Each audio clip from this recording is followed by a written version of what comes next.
I have said this before, and I will continue to say this until I am in my grave sleeping. This is involving YouTube, their constant change for algorithm, or whatever the hell they want to change. This time it's playing with the numbers, rounding up the subscription to the nearest thousands, hiding the rest, to rules that no one asked for, to the simple fact that they're continuing to side with commercials, advertisers who basically have their own take on how things should run, and basically forcing YouTube hands to the point where now I am seeing creators basically jumping ship, basically going to their own platform, which is not a bad thing. It means they're taking control of their own destiny, and wrote a written statement. One of them happens to be someone I'm going to be supporting on a minor basis. Storyfire is one of them. It was a YouTuber who was doing right well until these new rules basically shut down pretty much all his advertisements, or pretty much monetization, if we like to call it. All because he's doing what he has always been doing content that is entertaining and fun. Yes, it could be a little bit racy in terms of languages and content, but it's nothing where it can be outright illegal. But it doesn't really matter in YouTube. YouTube want friendly content for their advertisers, even though the hypocrisy is right there. The original shows on soon-to-be extinct YouTube Premium or YouTube Original, whatever you want to call it, seem to not to take that exception to the rule. And there's a good reason why. A good portion of that original content is made from Hollywood. Producers who have a lot of pull. So they're going to have more leeway. With that being said, yes, it's unfair. Yes, it's hypocrisy. And yes, it shows YouTube's willingness to listen to the big tops in terms of Hollywood and in the advertisement business a lot more than the actual people who made YouTube famous in the first place. It's one of the reasons why I don't really care for the summit hearing, because again, anytime when you have something that affects, that's going to make decisions and make announcements that's going to affect the whole platform, but you're only going to be telling a certain select group of people who, to all their credit, have earned the success that they're earning right now, but it is basically only one that's being told about what's going to happen, what changes. And to top it off, you're saying to keep it a secret. I can't take you seriously. I can't take anything YouTube says seriously. Because again, at the end of the day, they're going to do what they feel is best for their bottom line. And you know what? That's fine. Even though it's called YouTube, it's not mine. I am using their they allow me to use their platform to do what I'm doing right now. I have to voice my opinion. And that's cool with that. I am not making money off this platform. This is not something that I am crying over spilled milk on it. But there are other people out here that does make money on the platform. And it's being affected in a way that now, to the point where now, they're quitting. 2 YouTubers have quit in the last 2 weeks. One is basically quitting the stream service, is going to Twitch. He's probably going to do a small video from time to time, but he's not putting his whole entire bread in this YouTube basket. You have another person who has a beta test of a web series that he's doing,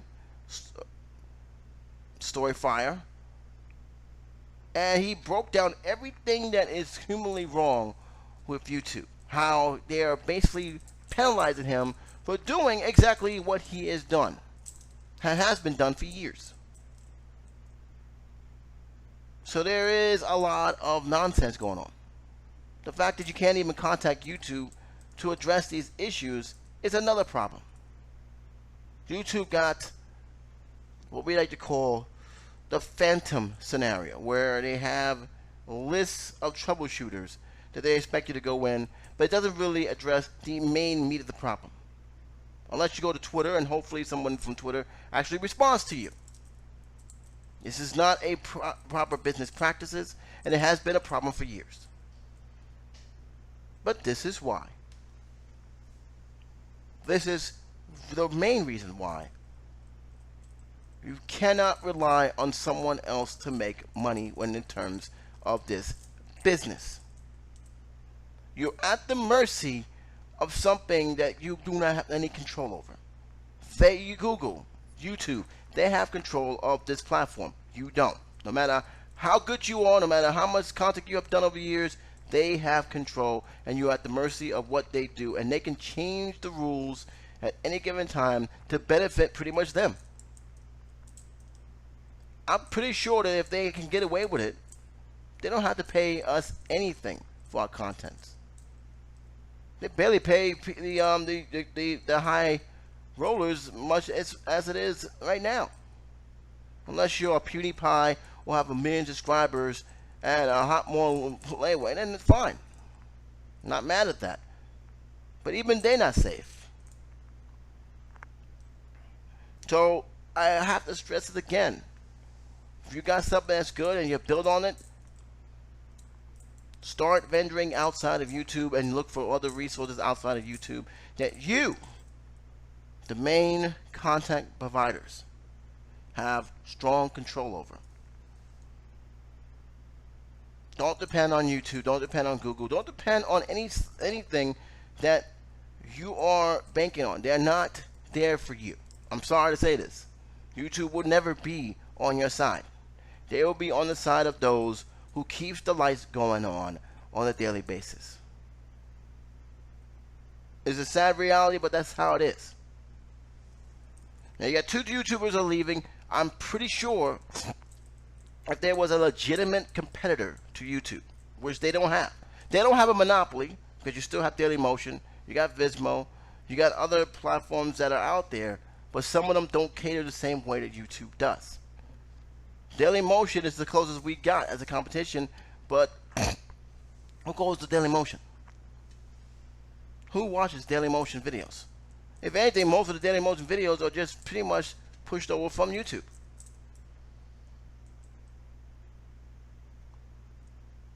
It's a very, very tough situation. It's a very, very tough industry to get in. And like Review Tech USA said, there has been plenty of startups that failed. It is not easy. YouTube almost failed. If it wasn't for Google, YouTube might not be around much longer. It was running in the red until Google came along and swapped them up. Something to keep that in mind, folks. This kind of venue is not that simple. Not sticking up for Google for their say stupid changes at the last minute, but I understand why. Because they need the ad revs. They need it. Somebody has to pay for this. But with that being said, yeah, it is a poor one-way street. A lot of content providers are getting hit heavily, even for stuff that has nothing to do with them.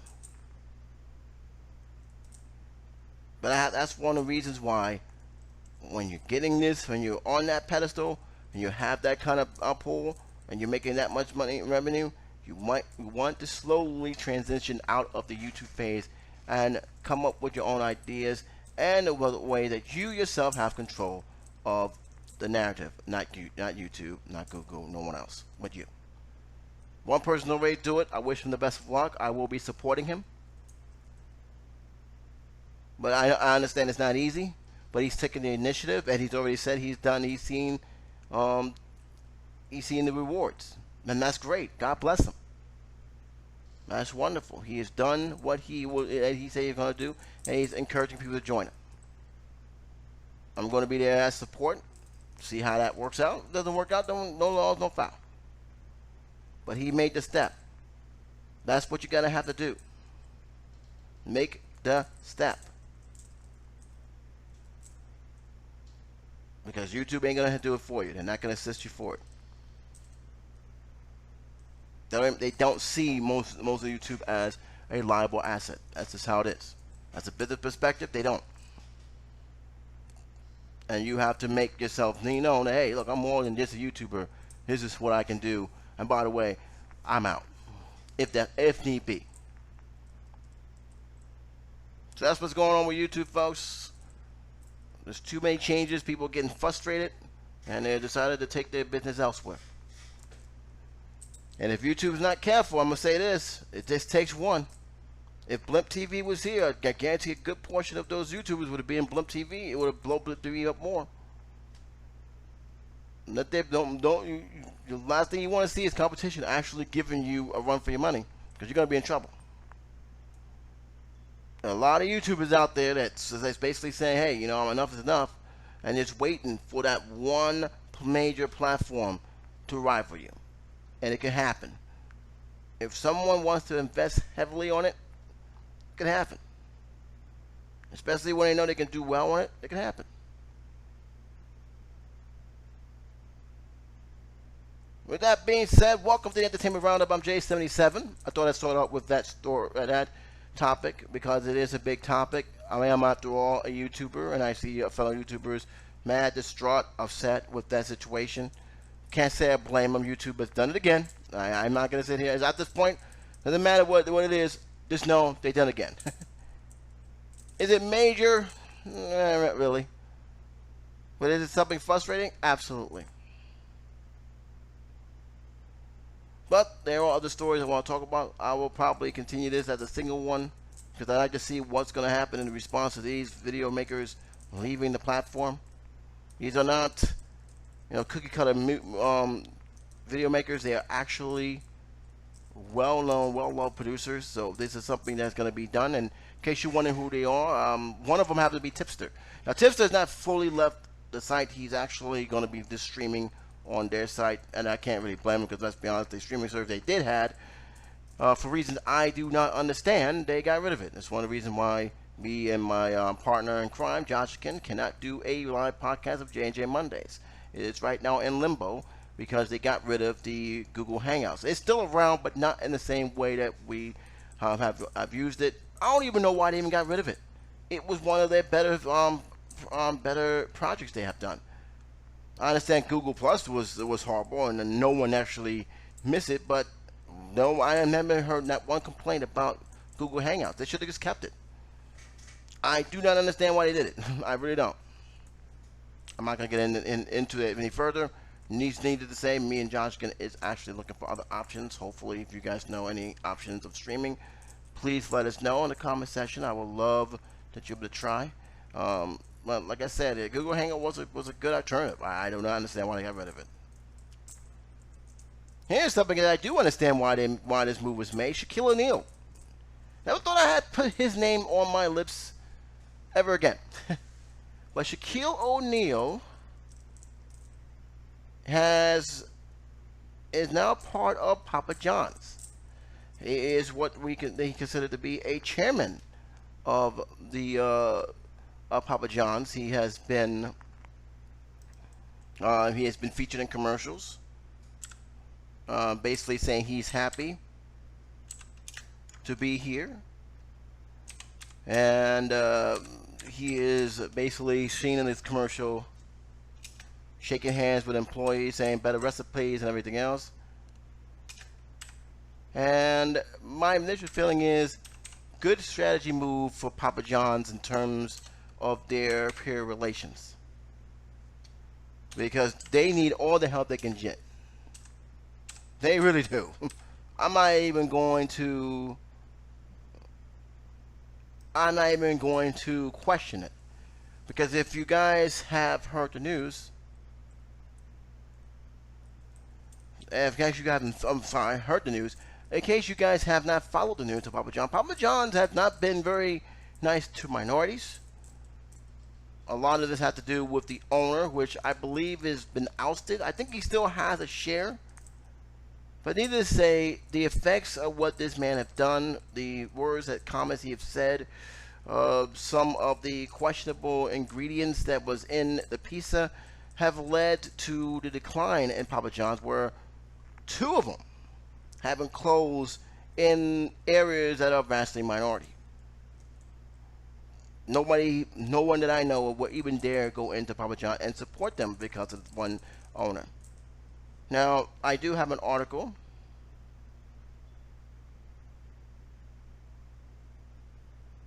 and it will say the exactly full situation. But needless to say, this is the move. I'm not surprised, and this is the move that I feel that is actually a smart one if you want to actually restore faith within the community where it's predominantly Hispanic, African Americans, and etc. It says here, Papa John's. This is also by Michael E. Fincher.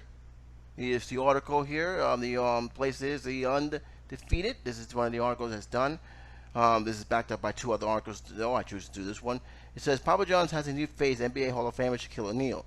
A potential All-Star and four-time NBA champion turns television communers pitchman and serial entrepreneur is joining the triple pizza chain as what he called the triple threat.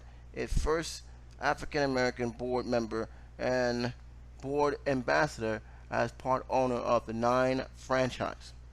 Nine, gentlemen. Shaquille O'Neal said he has been in discussion with the company officials for several months. He told the chain CEO Steve Ricci's that the only way I would want to be involved is if you got some diversity in your leadership.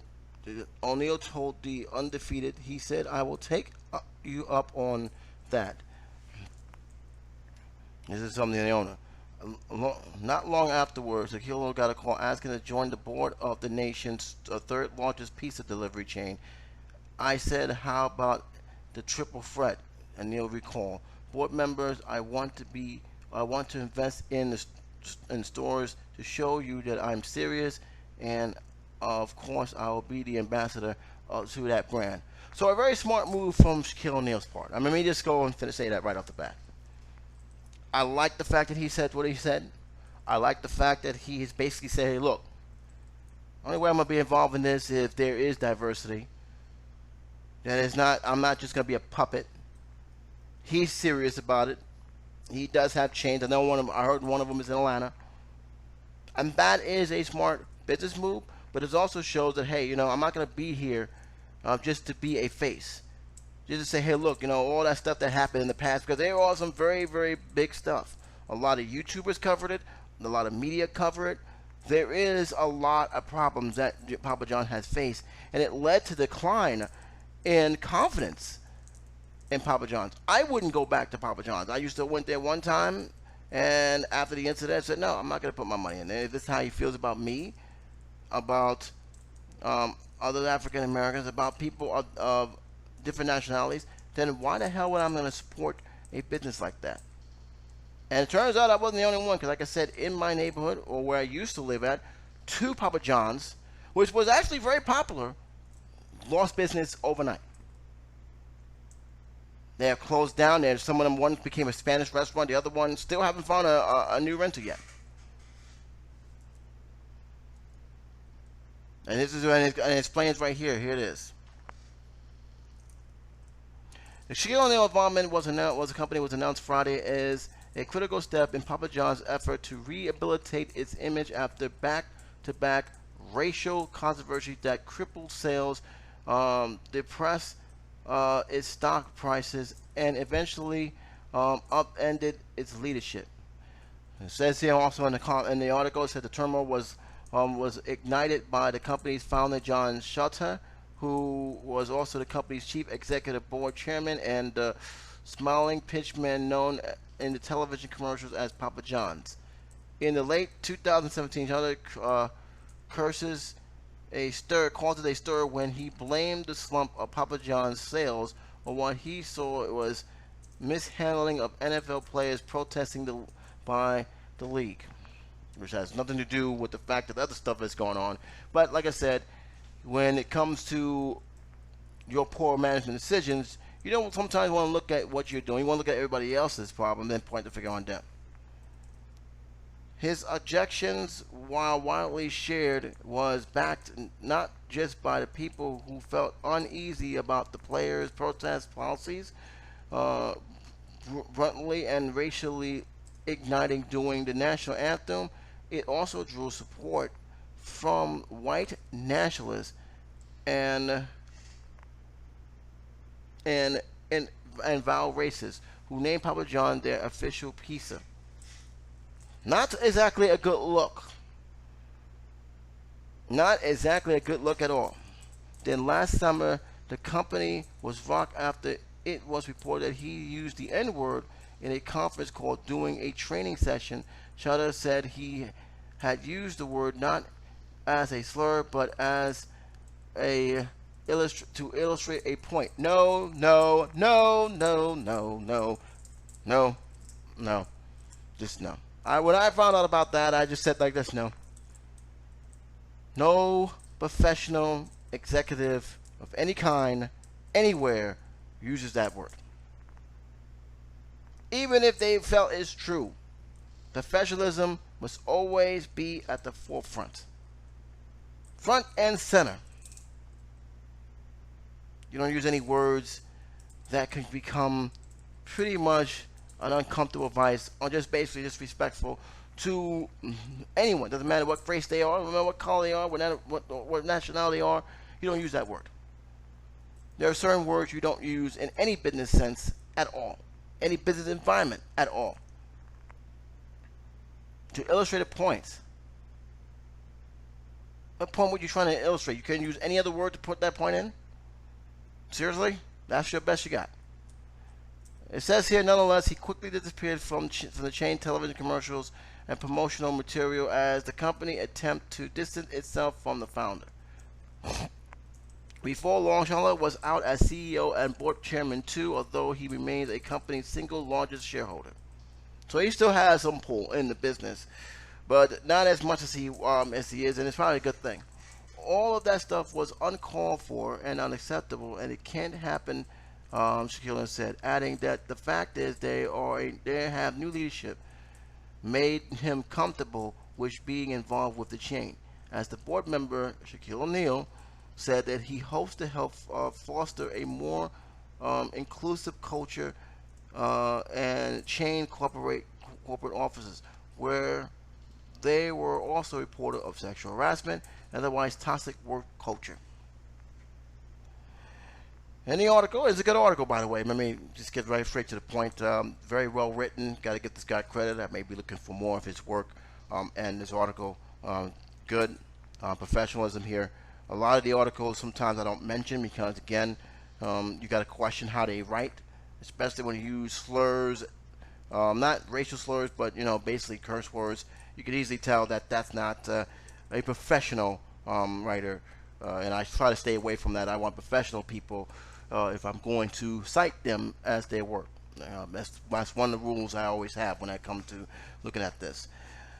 Shaquille O'Neal plans to appear on television, which he already has. He's been doing it in more football than basketball. I'm kind of surprised by that. But nevertheless, he has been showing up on television, commercials, and make a public appearance as part of his report 3-year, $8.25 million deal as the ambassador. He also said that he intends to be a regular presence at the 9 Atlanta franchise where he now is part owner. I want to be the one to help create a new culture where everyone knows they are loved and respected. O'Neal said, I am not to say I am the savior, but this is a great opportunity. He's a savior. Let's keep it real, guys. He's a savior. O'Neal has been involved in the board range outside of business since the early days of the NBA career. He said he always admired former NBA stars who have gone on business success, including Junior Bird Bridgman and former Milwaukee Bucks swingman who owns hundreds of franchise restaurants, and former Detroit Pistons guard Dave Bangs, who led a steel company and automotive supplies. I'm glad he brought this up because I got something I want to say about that outside of this, but I want to continue the article here. O'Neal said that Magic Johnson, whose business intents range from movie theaters to restaurants to owning a scale of Los Angeles Dodgers, owning a slice of the Los Angeles Dodgers, encouraged him early on to think about leveraging his basketball career and launch a business career. O'Neal said he started buying started buying a book that lets out the basic business ownership. Since then, he has bought and sold Five Guys franchise, Krispy Kreme stores, Artie's, any location, among other businesses. He also owned a restaurant in Las Vegas and Los Angeles, as well as a piece of the Sacramento Kings. Interesting. Didn't know about that part. The article continued to say, I have drawn on lessons from my basketball career and how I approach business. He said, I do not micromanage. If I was a leader of a team, I did not try to tell the point guard, the power forward, how they to do their job. In business, just try to set the tone. The customers is always right. Have fun and make sure the product is good. I'm gonna leave it like that. This is a great article, by the way. I actually considered going back to my old school and leave a link. The only reason why I haven't done it because, for what I stand, nobody actually goes to the link. But this one, I may make an exception to that. It is a great article. And to me, there's two things I get out of this. One, Papa John's needs to change. They need to show, hey, we're not what our owner, which he still is. He's technically still have a large share. He still has a presence there, but not in a more vocal situation. He is stepping aside, and he's letting these guys, these chairmen, do the job, and they're trying to fix damage. Like I said, it was greatly damaged. I did not go to Papa John's at that. I went a couple times, never go again. Especially after they questioned business management, especially after how they treat some of the customers, which was an issue that was not brought up here. But most importantly, when you have a guy who is basically, let's be honest, have racial overtones, if I can say it nicely. But beyond that, it's a change that's needed. And you know what? I think Shaquille O'Neal will be a good spokesman for the company. I think it's something that they desperately need. Because again, they were in trouble. They lost 2 stores in New York. I can tell you that right now. They lost 2 stores in New York. New Jersey stores barely hanging on, at least where I'm at in Patterson. I don't see nobody going in there too much. It's still there. But why would you go in there? Knowing how they feel about you. Patterson is a multicultural neighborhood. Multicultural city. You think I feel comfortable knowing what the guy have said, and then have the audacity saying that he was trying to illustrate a point? That's not an excuse. You're a CEO. You are a CEO of a business. You could illustrate that point professionally with other words. This is the problem that I have. And please spare me the fact that, African Americans do it. You are a CEO. Of course, you're going to be put on a microscope. Especially when there's other controversy on your shoulders. So Shaquille O'Neal, being the ambassador, seeing him on commercials. I was actually kind of surprised. I sat down, watched the Jets lose again against the Patriots. At least they were a better team that was actually just better than them. 30-10. Giants, by the way, won by the skin of their teeth. They got to do something about their defense, though. I mean, their defense is just, But I'm going off track here. Sat there, getting ready for the game, and Shaquille O'Neal came up, and I did not know what was going on. I thought this was something he's done, because he's been in a lot of commercials before. Icy Hot. No, he's promoting his video game. But no, he was doing Papa John's, shaking hands, and I'm like, saying that he was the chairman. I said, I didn't know this was going on. Let me look it up some more. And I'm kind of glad I did. This is a step in the right direction for me in terms of Papa John's. Now, does that mean that everything's going to change overnight? No, of course not. This is just one of the steps. They got a whole lot of work to work on. They got a lot of stuff to work on. A whole lot of stuff to work on. This is not just one step. It's a whole lot of steps. A whole lot of baby steps. So I really hope that they are that Shaquille O'Neal can really wake up and actually bring more diversity. Now I don't know how many who else is in the board members. I seriously doubt that they have that big of a diversity other than Shaquille O'Neal. But it is the right move. I hope they get better at it. I hope that more minorities, both African American, Hispanics, Asian, get involved and invest in Papa John's to show even more diversity. I think that's one of the major issues also. There's not enough of minorities investing into these vineyards. I also like the fact that Shaquille brought up a very important lesson here in terms of athleticism, because here's the thing I think people don't realize. You will not think it will happen, but it does happen. It does happen a lot. A good portion of athletes, 75 to 80%, rounded up to the nearest ballpark figure, they leave broke. They leave with no money, or slowly that money they have earned over the years is drained away.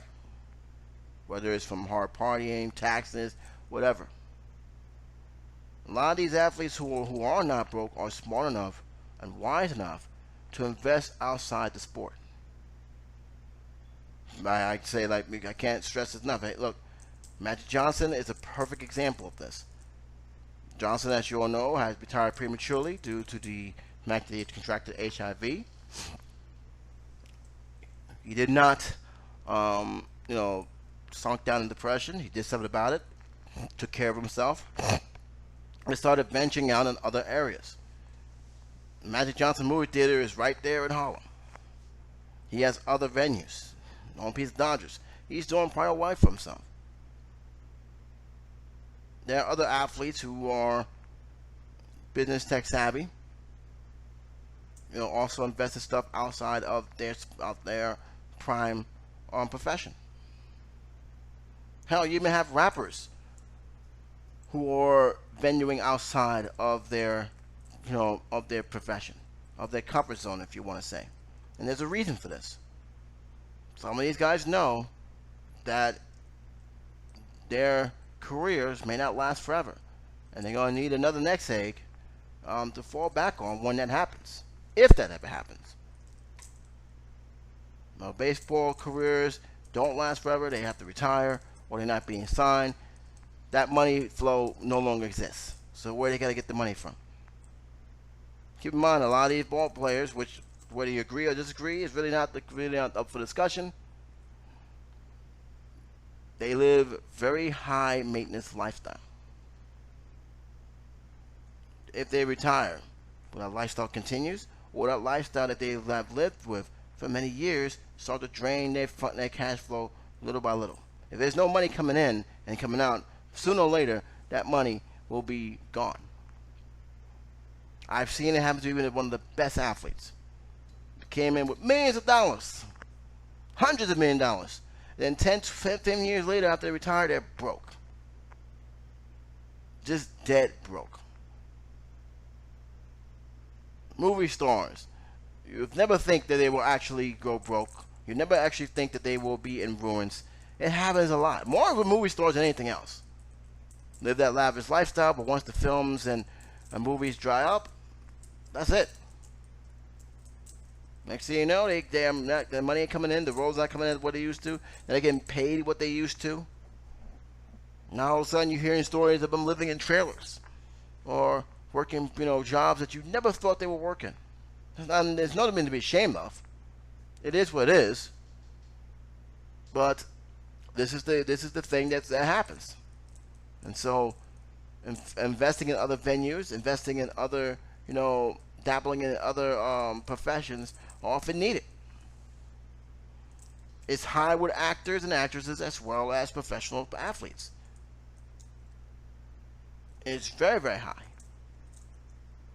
So the fact that he understood that, and the fact that he's actually have venue outside of the NBA is a great thing, and I'm glad he's successful. And I wish him nothing but more success down the road. That's the best way I can say it. And keep in mind, this is the man who earned an estimated $292 million doing a 19-year career. You would think, hey, it's great. He doesn't have to work a day in his life again. Here's the problem. He has 6 children. He has the wife. He has to pay taxes. Even after he had not worked, he still has to pay taxes. He has a home. He has to pay taxes on that. Like I said, if there's no money coming in, all that money is just bleeding out. So he may start with $292 million. He may end up with $2 million before 2025. And then what happens? The man's not old. I mean, let's be realistic. Shaquille O'Neal, he's still a young dude. He may end up broke. Some of these guys, some houses, these mansions, taxes alone can cost them up to $20,000 to $40,000 a year. That's somebody's salary. Could you imagine paying that much money for real estate tax? So that's ridiculous. Owning a house is not cheap. Besides you paying for that house, you got to pay for a lot of other stuff that goes with it. Water tax, real estate tax, whatever other tax they can make up down the road, depending on where you at in terms of living. It's not cheap. So yeah, we're looking at it. 296 million, 292 million, 200 whatever. They're great to go, but we have to take account, just like we do when it comes to our paychecks, what money is going to go into that? What expenses does this man have? And how much of a luxurious lifestyle does he live? Because that also plays into part of it. But then again, I diverse. So that's pretty much all I got to say about that. I'll let you guys usual. You guys can comment if you want. I'll leave it to that. I'm going to stop here at 37-minute mark. I have more to talk about, but I do it in the midweek show. I wanted to talk about that discussion overall. I will leave you with one story, though. You know what? I'll do it in the midweek hour because it does bother me. And I don't understand why people do this. I really don't, when it comes to thinking that their complaints really mean something, especially when they're in the wrong. I'll just leave it at that. I'll leave it at the midweek show. I hope you guys enjoyed this one. Like I said, this is one of the news I like to report on a lot, especially with Shaquille O'Neal. The YouTube thing, again, no one should be surprised at this point. All you have to do is, all you have to just say, don't even be surprised. Just say, what are they going to do now? What changes are they going to do that will irk me, disappoint me, or just basically flat out just throw my head out and say, same old YouTube. Same old YouTube. But until next time, it's J77 saying take care, be safe. I'll talk to you soon. Bye-bye.